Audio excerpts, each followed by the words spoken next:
Anime can be problematic. We all know this and we embrace it anyway. As of late, anime is being chucked out of the anime making machine with the Western audience in mind, and animes are coming out left and right as MAPPA employees are crying and having mental breakdowns every day just trying to make their deadlines. I love anime, but because the internet exists, I'm going to tear it to shreds. Don't get me wrong, I love anime, but that's why I won't stop talking about it. Briefly, in the past, I've made a video talking about how my least favorite anime tropes, or whatever, anime tropes that are horrible, something like that. And I briefly mentioned the fact that I don't like when in animes they have characters that appear very young or childlike that are being sexualized. Yeah, this video is gonna be kind of a heavier topic. And I know many of you want to jump into the comments and say something like about how, yeah, that's the art style, or something along those lines. And I want to say that I agree, but sometimes. And just give me a moment, I'll get to it. I definitely agree that there are some characters who are made with the intention of being cute, or of being just a cute girly character, or like an adorable character because it matches the art style, or just because it's fun type of character to create. And I'm not even talking about those kinds of characters. I feel like it's important to understand the context of which the character exists and how the way they act and type of compromising positions that they might put the character in that makes it questionable. Let's play a little game together. Which one of these characters are adult characters or older characters that just happen to look really cute versus characters who were explicitly made just to sexualize minors? Okay, ready? Round 1. Ilulu and Kana from Dragon Maid. Okay, I know that a lot of you guys probably really love Dragon Maid. I'm gonna be real. I also really like Dragon Maid. It's really cute. But hear me out. Ilulu, she is 16, and the anatomy is very questionable, okay? And I understand that people have different proportions of bodies. I get it. But she's also 16, and there are scenes of her wearing no pants. Straight up. Just small little thing there. And I don't know if this is true. I just remember seeing something on Reddit saying that the creator purposefully wanted to sexualize her, so. And then Kana, honestly, I can't really think about anything particularly about her that's comparable to Ilulu. They're very different. It's to show you that you can have younger characters or characters that look younger without having to do such problematic things with the characters. And Lulu isn't just a lolly. She's also still a minor. So I think it's reasonable for someone to feel uncomfortable with it. Round 2. Elaine from 7 Deadly Sins and Tatsumaki from One Punch Man. I'll let you look for a moment. As you can tell, the way they are drawn are very different from each other. Let's start with Elaine. Elaine isn't overtly sexualized in any way, really. She is pretty respectable in the way that she is kind of presented, but there's more of a focus on her relationship with another character, and the dynamic is very uncomfortable, seeing someone who looks like a very grown person kissing someone who looks like a child with no adult proportions or like anything at all. I understand that adults and older people can be really short, but I also understand that look at what happened with One Punch Man with Tatsumaki. She has more adult proportions, she still looks cute, and a lot of people still consider her a lolly character. And so when you compare the two, I feel like out of both of them, One Punch Man did it right. And did it in a way that other people should look at that even though she is in a way kind of more sexualized in a sense, but she's a grown adult with grown adult proportions and treated as such. Tatsumaki doesn't pretend to act childish. She doesn't have like a cutesy voice on or try to infantilize herself in any way, which is one of the huge problems with all the characters who are sexual and infantilizing themselves. Then that implies something else. When this sexualization is tied in with someone acting childlike, then you're basically, you know, putting those two in the same spot where they should not be. They should not touch. Tatsumaki is definitely one of the better examples for a character that can be sexualized and also look tiny and petite and it not be a problem. Round 3. Taiga from Toradora and Jack the Ripper from Fate. There should be a bit of a more obvious difference there, if you can tell. Taiga is a teenage girl who, well, she doesn't have any mature proportions, but I really liked how inside of the series that it explores that through her insecurity in a way that is approachable and not rude. Because there are many people who have different body sizes. Some people just don't have bigger chests and some people are shorter. And the way that they portray her not as like a child who is wearing very skimpy clothes or like sexualizing children or like anything that's childish.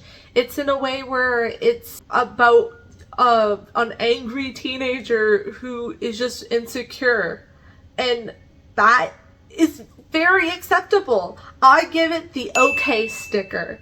Oh my god, Jack the Ripper, I have so much stuff to say about you. I just want to start this off by saying I personally haven't really gotten to the Fate series. But seeing the character design, you can at least understand, okay, this is a lot to take in. But it's even worse when the context doesn't make it better. It makes it worse. From what I understand, okay, bear with me, this character is based on the original, you know, like the whole like old story about Jack the Ripper and about how like Jack the Ripper, nobody knows his real identity, but it was killing a bunch of people and whatever. Well, in this story, in Fate, Jack the Ripper is basically a haunted spirit of all of the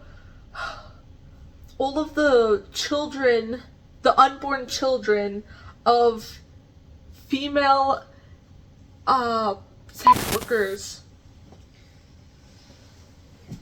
Let's break that down for a second. Let's really like think about that. Not only is it an image of a child wearing basically dental floss, it is exploring a controversial topic in a way that is very insensitive to the whole situation. And it's trying to tell a story in the worst way possible. I could go on for hours about this character, but I'm only going to stick strictly to the character design because, one, I haven't watched or participated in the series at all, and two, I'm here to only focus on the character design just for the sake of the video, because I don't want to make this the Jack the Ripper video. I'm gonna make this only I'm sticking to the points. If they wanted to make an evil spirit, why didn't they make the character design look scary instead of it making it look like a child wearing skimpy clothes in a very inappropriate context? That was not necessary. But I'm gonna cry. Round 4, I think I lost track. Nico from Love Live and basically all the characters from Kodomo no Jinkan, I think that's how you say it. I'll give you a moment to think. They're both minors, but Nico is cute and adorable and acceptable, and Kodomo wasn't given a Western anime. It wasn't given an adaptation because of the fact that literally the story is so uncomfortable, because it's about literally minors trying to get it, small children trying to date their teacher. I know that I'm here bashing on these cutesy, adorable, lolly characters, but I know there are tons of amazing representation, like amazing versions that are not problematic at all. Like, I would say Paimon from Genshin Impact. I know Genshin Impact is a Chinese game, but it's still relevant to this conversation. I would say like Wendy from Fairy Tail. Okay, I'm gonna be real, I haven't watched all of Fairy Tail, but from what I understand from Wendy is that she's there's nothing wrong with her. She's perfectly acceptable. And then there's also, so many other examples of characters where they do lolly characters right. And I'm not here trying to eradicate these adorable art styles or ways of creating characters. I'm just here to discuss them. I don't want them eradicated. I just want to bring to light that there is a boundary and there is differences between ways to portray this type of trope in a way that is acceptable. I also want to bring up, at least briefly, the fact that I completely understand that Japan is very repressed society when it comes to, so obviously there's going to be a lot of taboo stuff related to a sexually repressed society. Like, I recognize that. I just am here to bring up that now that anime is becoming more popular, it is nice to start seeing things change. There are some changes that are kind of and there are some changes that are really positive, by seeing better characters represented, by all these problematic behaviors, or like problematic characters being put in a spotlight so people can start realizing and paying attention that certain things are kind of not okay. Anyway, I am a tree. I hope you love this video, and I hope you love anime as much as I do and decide to subscribe and check out my other videos. And I'm not here to be a hater. I know you all love your characters, and I know that you probably love Dragon Maid and some of the other shows and stuff that I've mentioned, but I still think it's important to think critically about these things that we love, and that we can love something but also question it, also want to be better, do better.